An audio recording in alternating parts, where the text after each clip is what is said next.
Hey everyone, welcome to another episode of Get Jasched. I am your host, Jess Jasch, and before we get into today's episode, a reminder that this Friday, by the time you listen to this, or by the time this episode comes out at least, this Friday I am hosting an in-person workshop for business owners and directors and even leaders, team leaders, called Regulated Leaders Resilient Teams. It is 3 hours in person in Brisbane City on Friday morning, the 24th of April. And we are going into the nervous system of leadership, including understanding how you as a leader influence the culture insofar as how you navigate and then manage and are aware of your own nervous system and your own needs, especially and particularly as it pertains to stress and overwhelm, because you're still human, but it is important to consider that these things will make a difference for you and for your business and for your team. So that is this Friday. There are still some spaces available, at least at the time of recording, and I will include the registration link below. The other reminder I wanted to let you know of is, again, the Get Jasched Meditation Plus subscription podcast is there and available and ready for you to subscribe if you want access to a library of guided meditations and guided mindfulness practices that allow you to find your way into your own meditation practice, particularly if you are someone who uses a lot of cognitive and logical energy throughout your day. So you might be a business owner or in business, you might be in a particular area where maybe meditation isn't the norm, or maybe it just doesn't really allow for the same kind of space. And these are all research based in some or many ways, and I include a little description and information about the benefits and what has been found to be the benefits of each particular kind of practice. And each practice allows you to explore a different kind of practice that suits you each week, so that you can figure out what kind of mindfulness or meditation practice really vibes with you.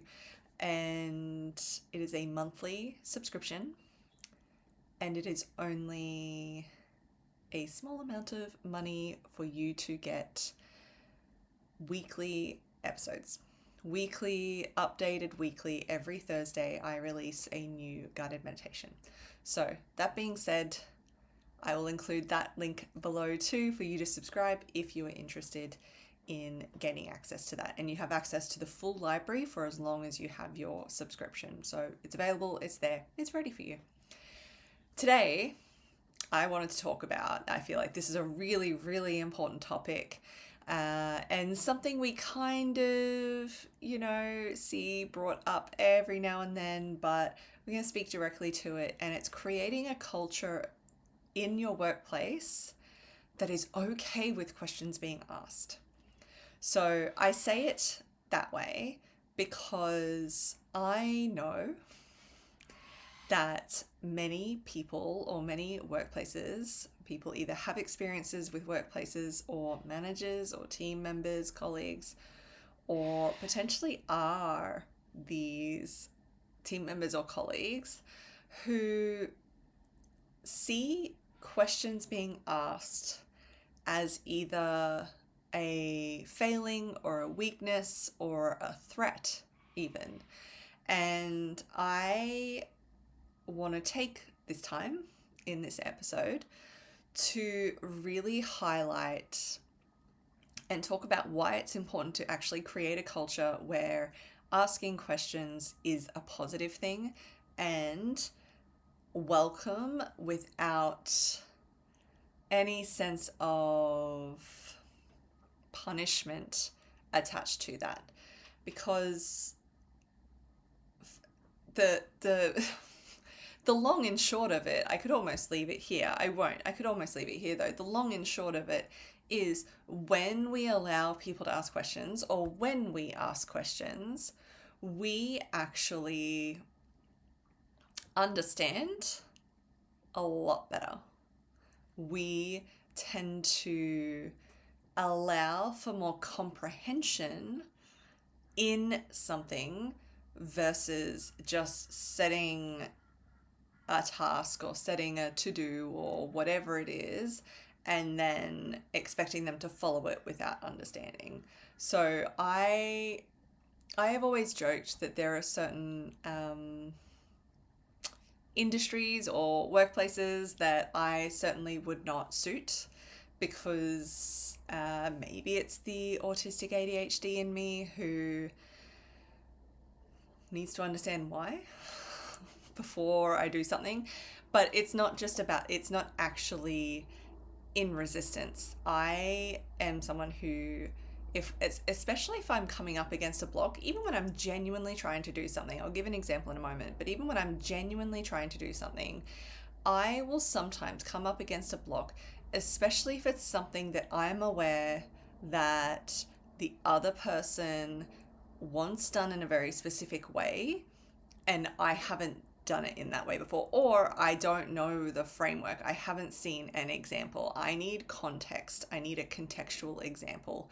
Look, not everyone is going to want this or need this, and that's okay too, but it is to your detriment to keep resisting or belittling or punishing the norm of people asking questions that are clarifying questions that are there to understand. Obviously, there is a difference. I know I could hear it. I could hear the comments just as I was saying that. Obviously, there is a difference between someone who won't take the initiative and someone asking questions.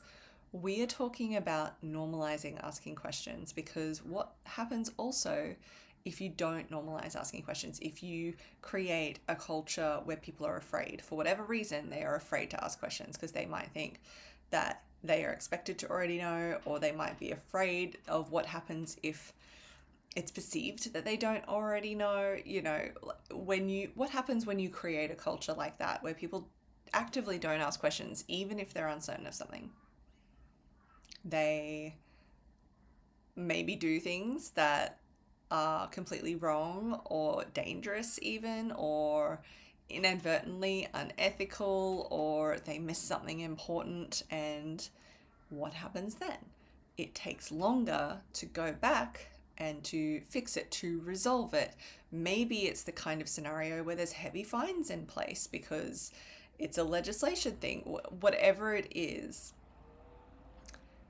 there is so much benefit to creating this culture where you welcome questions, you welcome people having a curiosity, asking to understand, not asking the same questions that they've asked before when they have the resources available, right? It's not the same as, how do I do this 100 times, when you know that resource, that how to, that list, that whatever is already there. It's people asking to understand, because there's a lot to be said for comprehension. There is a lot to be said for comprehension, and we undervalue that sometimes. At the we undervalue comprehension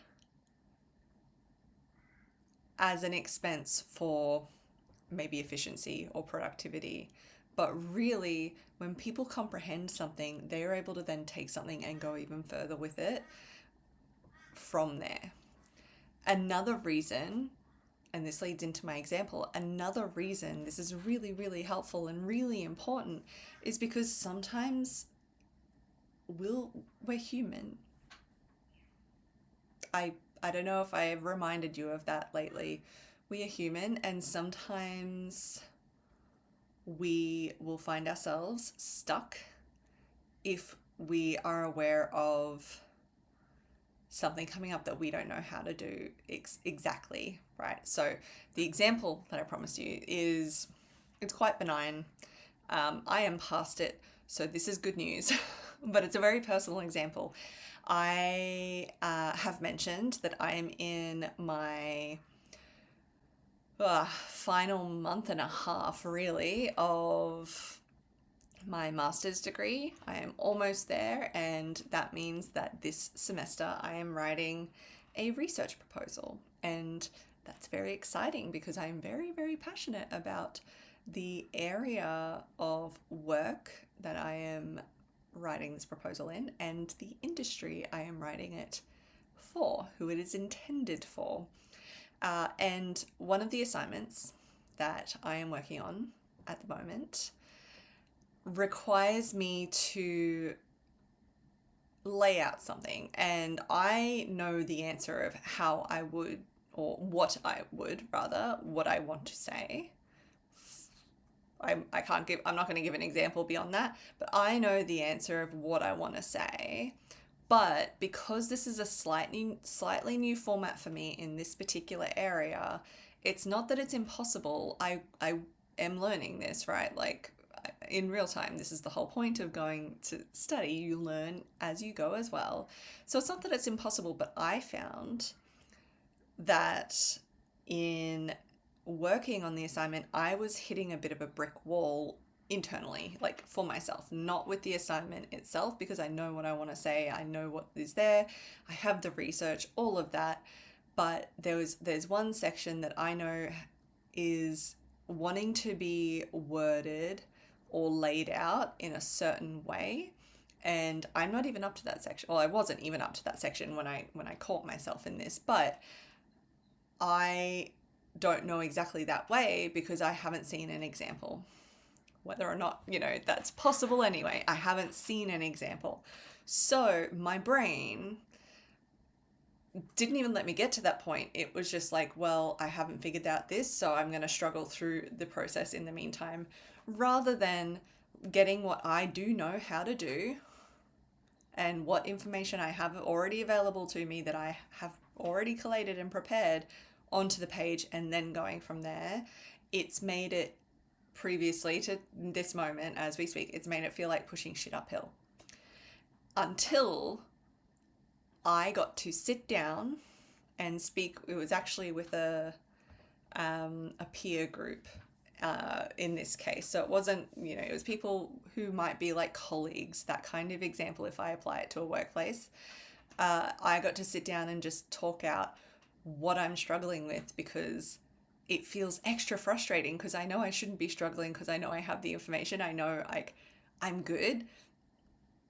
And it was adding to the frustration because I'm like, I know I'm good with what I've got. I have this block, and that is frustrating because I know what to put in there regardless, but the block is getting caught up in there is an expectation on exactly how to lay this out, and I don't quite know that yet. So it stopped me from doing it and made it feel so much harder until I talked it out. And then I was able to identify that, and then I was able to go, sweet. I've talked this through. This is also a very, me thing. Once I talk things through, sometimes there's not even like a specific difference or solution or answer. Sometimes it's just like, oh, I was just struggling with that on my own. I've talked it out and now I'm good. Let's go. And I use that as an example because it is such a common example for people. It is such a common experience for people to get caught in their own heads sometimes, or if they feel the pressure of knowing that maybe you have such a specific idea in mind of exactly what you want it to look like, but if you haven't given them an example of that, for example, if you haven't given them an example of that, then of course it's going to be hard and add unnecessary pressure in that way, because they're going to be wondering, well, whatever I do, what if it's wasted time? What if I should, it adds so much extra mental burden on the mental energy. And if they are afraid to ask questions, because all I needed to do was it was barely even asking a question, but if they are afraid to bring it up and go, hey, this then look how much productivity wastage, how much time wastage happens, but also people feel worse for it along the way. They feel shit for it along the way. So it's not just about the productivity. Yes, it is, but also it's about helping people feel successful in their role, helping your team members feel like they are doing a good job because they probably already know how to do a good job. But if they feel restricted, like they can't ask questions because they might get criticized or they might get misunderstood, because there might be a culture that has inadvertently or directly indicated as such, if they feel that way, that is going to stifle your talent, your personal talent, but also I mean your talent as in your team members, as in your employees, as in the people who work with and for you. That is going to stifle them. And sometimes we know how to recognize that ourselves, but it is also really important to consider that as the business owner or as the leader or as a leader, right? You don't need to be the leader, but you could be a leader. As a leader, you can still play a role and make that a bit smoother and a bit easier for people to feel like they can thrive more in their roles. And that is really what a leader's job is. It's to steer the ship, but that includes creating the conditions or doing your very best to create the best set of conditions or circumstances you possibly can in order to allow people or have people thrive in their role, at work, whatever it is. So, food for thought, but then it's also a call to action for you, is how can you create a culture where you are not punishing or criticizing people who ask questions, even when you are busy. And here's where it comes back to mindfulness, you guys. This is the genesis thought of why I do what I do and how I do what I do. When we as leaders are stressed and we're not noticing that stressed, we communicate in ways that are not helpful or not as helpful. So sometimes we can show frustration if someone asks a question because we might be busy, we might be under the pump, we might be stressed. This is where it comes to that big full circle loop overall of like my mission, which is it's okay to be stressed, but you also need to practice noticing when and how you are stressed, so then you don't inadvertently take that out on the people around you as much, if at all. And that's an ongoing practice. It's never a once and done, never a, oh, it's done, it's forgotten, let's go. It's an ongoing practice. So that's the conversation for today. It's one that is really, really, really important to consider. How do you create an environment where people feel secure enough to ask clarifying questions? And how do you embrace clarifying questions because they benefit in the long run? Because people have comprehension. It's changing a relationship with it. It's not because they're not thinking for themselves. Remember, we're talking about the difference here. It's not when they're not thinking for themselves. It is when they are asking clarifying questions so they can comprehend better and synthesize that better, and then take more initiative and move more confidently and accurately, or whatever that word is, accurately effectively, well, any of that. So really, really consider that. And it might be a bit of a process. It might not. You might be like, fuck yeah, this is exactly what we needed. But it might be a bit of a process. So allow yourself to be in that process. If you need support, or if you would like to support or would like to talk about support, you can reach out to me directly, because that is exactly what I do. I support leaders so they can support themselves and their teams better, and with less effort and more thriving and even joy. So with that, thank you for listening. Thank you for being here. And I will see you next week.